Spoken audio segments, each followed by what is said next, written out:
Untuk pembahasan malam hari ini, Anda akan disuguhkan dengan macam-macam kalam. Ketika orang berkalam, arti kalam itu ketika orang mengatakan sesuatu, itu setidaknya ada berapa macam tadi. Kalau di dalam usul fikih, kalam itu ada 3 macam bentuknya. Nah, kalam tersebut tidak terkecuali kalam yang ada di dalam Al-Quran dan Al-Hadis. Lantas kemudian apa fungsi daripada kita mempelajari kalam? Fungsi kita mempelajari kalam adalah untuk mengerti dan memahami apa yang dimaksud di dalam Al-Quran dan Al-Hadis. Contoh, manakala di sana ada perintah. Contohnya apa tadi? Aqimus sholah. Maka kita tahu aqimus sholah itu adalah kalam perintah yang disebut dengan kalam amar. Kemudian ada lagi wala taqrabuz zina. Ada kalimat wala taqrabuz zina di dalam Al-Quran. Ketika kita sudah memahami kalam, nanti kita akan memahami bahwa di dalam Al-Quran juga ada larangan selain ada perintah. Nah, itu nanti dalam pelajaran kita hari ini, kalam itu terbagi menjadi 3 macam. Tadi sudah disebutkan. Yang pertama adalah kalam dilihat dari sisi susunan kalimatnya. Yang kedua, kalam yang dilihat daripada sisi petunjuk maknanya. Dan yang ketiga adalah kalam yang dilihat daripada penggunaan maknanya. Jadi kalam itu ada 3. Yang pertama, dilihat dari susunannya, dilihat daripada petunjuk maknanya, dan dilihat daripada petunjuk artinya. Jadi penggunaan makna dan arti beda. Yang pertama, kalam kalau dilihat daripada susunan kalimatnya itu ada 4 macam. Yang pertama adalah tarkibul kalam min ismain. Kalam kalau dilihat daripada susunannya itu yang pertama, kalam yang tersusun dari 2 isim. Namanya jumlah ismiyah. Kalam yang tersusun dari 2 isim itu namanya jumlah ismiyah. Nah, contohnya apa? Contohnya Zaidun qaimun. Nah, Zaidun qaimun itu tersusun dari 2 isim. Zaidun itu isim, qaimun itu isim. Oke? Yang kedua, kalam yang tersusun dari fi'il dan huruf. Contohnya maqoma. Ya, mah itu huruf apa? Nahi atau nafi? Nafi. Maqoma tidak berdiri, gitu ya. Berdiri itu fi'il, mah itu huruf. Yang ketiga, tarkibul kalam min ismin wa fi'lin. Yang ketiga adalah kalam itu tersusun dari isim dan fi'il. Contohnya Ja'ah Zaidun. Ja'ah itu fi'il, Zaidun itu isim. Ja'ah Zaidun, telah datang seorang yang bernama Zaid. Terus yang selanjutnya, kalam dilihat daripada susunan kalimatnya. Yang selanjutnya adalah terdiri dari isim dan huruf. Contohnya ya Zaidun atau ya Zaidu. Ya itu huruf nida, Zaidu itu adalah isim.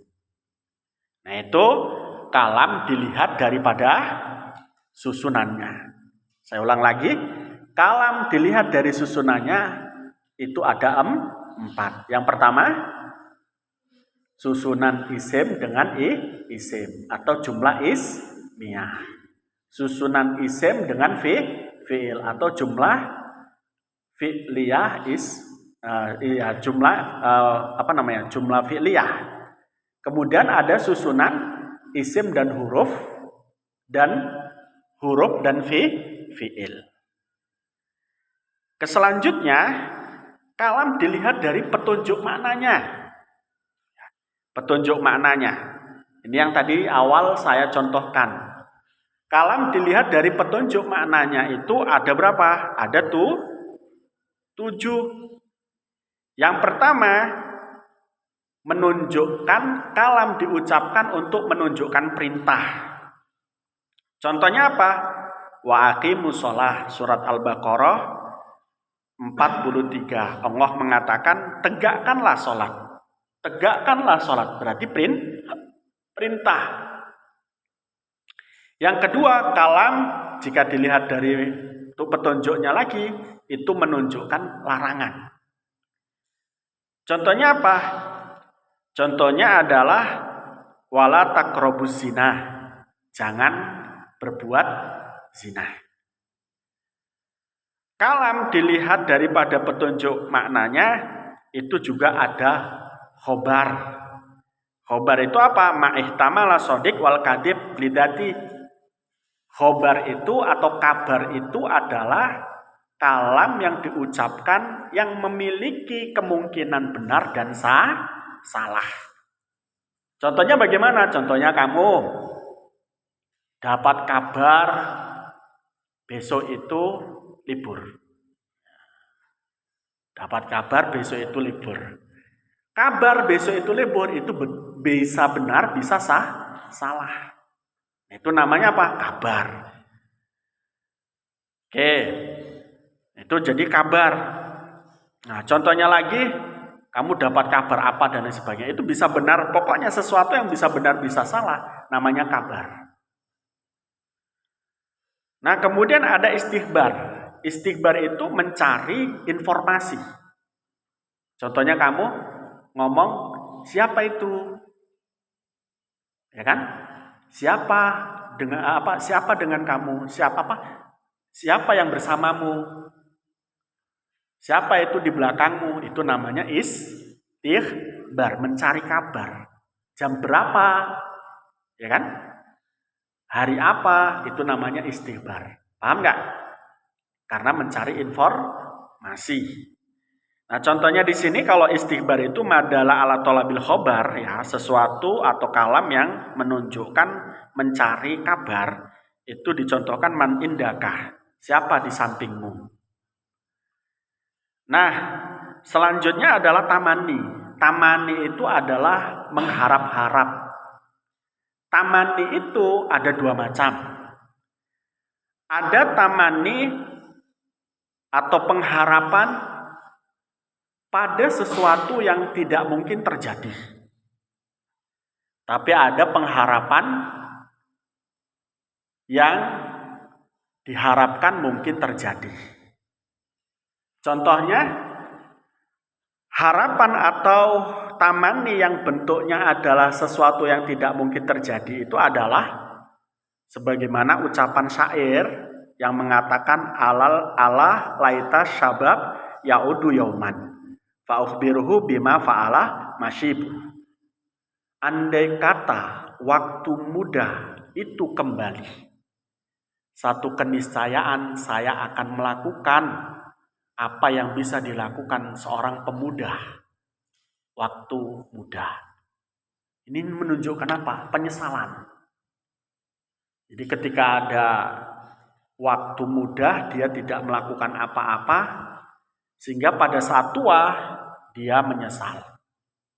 Nah, biasanya apa yang disesali oleh seorang orang yang sudah tua itu adalah ketika mereka sudah tua tidak memiliki amal baik dan tidak pernah melakukan satu kemanfaatan bagi orang lain atau bahkan tidak punya ilmu. Jadi orang-orang yang punya kedekatan dengan Allah itu besok ketika mereka sudah tua itu menyesal. Bukan pada saat tua doang, nanti di akhirat juga menyesal. Dan mereka bertamani. Bertamani apa tadi? Berangan-angan andai kata datang waktu muda saya akan melakukan hal yang terbaik. Nah, hal tersebut mungkin tidak mungkin. Ya kan? Karena waktu itu tidak bisa berulang. Maka dalam kata pepatah Arab mengatakan al-waktu kasaif. Waktu itu bagaikan pedang. Manakala kita dapat menggunakannya, maka kita mendapatkan manfaatnya. Tapi manakala kita salah menggunakannya, kita akan tergores dengan pedang kita sendiri. Makanya waktu muda itu harus dimanfaatkan. Waktu kecil pun kita harus manfaatkan semanfaat-manfaatnya. Jangan ditinggalkan. Sebab apa? Besok itu yang paling kita sesali dalam kehidupan selanjutnya adalah waktu. Jadi orang-orang yang bisa memanfaatkan waktunya besok di akhirat, mereka akan bahagia. Orang-orang yang tidak bisa memanfaatkan waktu di dunianya, di akhirat besok akan sengsara. Nah itu sehingga penting untuk kemudian menjaga waktu. Sehingga nanti pada gilirannya tidak ada tamanni yang tidak mungkin terjadi. Saya katakan tadi tamanni itu ada dua macam. Ada yang tamanni atau pengharapan yang tidak mungkin terjadi. Dan ada tamanni yang mungkin terjadi. Contohnya apa? Contohnya laitali malan fa'ahud jabih. Ada seorang berangan-angan, andai kata aku punya harta, maka akan aku haji. Karena kalau sudah punya harta, itu dikategorikan sebagai istato'ah. Maka dia bertamani, berangan-angan untuk kemudian punya harta dan haji. Nah, sebagaimana kamu berangan-angan besok kalau saya sudah besar jadi kiai. Itu mungkin apa tidak? Mungkin atau tidak? Mungkin. Dan tamani semacam ini tidak apa-apa. Nah, kalau sudah punya angan-angan semacam itu, punya cita-cita semacam itu, lakukan apa yang bisa sampainya kamu kepada angan-angan itu. Jangan hanya kemudian diam dan berangan-angan saja dan bercita-cita saja. Lakukan. Kemarin saya katakan, saya dulu sering baca biografinya orang sukses. Itu karena ingin mengetahui cara mereka bagaimana sukses. Tidak hanya jadi tontonan, tidak hanya jadi ceritaan. Bagaimana mereka bisa sukses? Di dalam Al-Quran kita tahu di sana ada dua ciri macam orang. Orang yang pertama, orang yang sukses. Dan orang yang kedua, orang yang tidak sukses dalam berkehidupan. Orang yang tidak sukses, mereka-mereka yang melakukan maksiat. Nah, ketika kita tahu bahwa mereka itu tidak sukses karena maksiat, jangan lakukan maksiat. Tapi di sana juga ada orang yang sukses. Ikuti orang-orang yang sukses. Bagaimana tabiatnya, bagaimana sifatnya, bagaimana keuletannya dalam beribadah, semuanya ikuti. Agar jadi orang-orang sukses. Nah, kamu ini masih muda-muda, usia SMA, masih panjang lagi waktumu untuk kemudian menggapai cita-cita. Pokok kamu masih belum umur 40 tahun, kamu masih bisa mewujudkan cita-cita. Jangan sampai kemudian umur 40 tahun belum mendapat apa-apa. Jadi ukir cita-citamu. Kamu pengen beasiswa, belajar yang bagus. Bahasa Inggrisnya nanti les, cukup 3 bulan saja di Pari. 3 bulan untuk kosakatanya atau speakingnya, nanti 3 bulan lagi untuk TOEFL. Ikut ujian TOEFL. Ya, di LPTI. Lulus, itu TOEFL sertifikat TOEFL-nya bisa untuk beasiswa. Kemana? Terserah kamu. Ke Cina. NU sekarang sudah bekerja sama untuk tukar pelajar dengan orang Cina. Ke Arab Saudi, ke Mesir.